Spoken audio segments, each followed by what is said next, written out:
করত।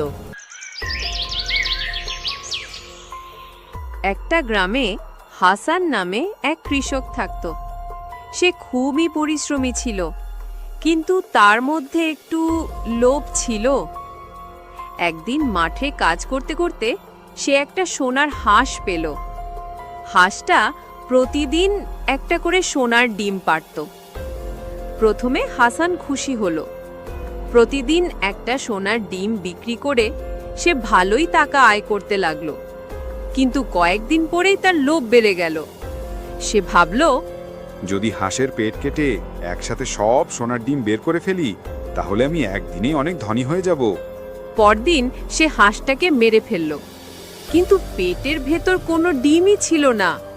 হাঁসটা মারা গেল আর সোনার ডিমও আর পাওয়া গেল না। হাসান তখন মাথায় হাত দিয়ে বসে পড়ল। লোভের কারণে সে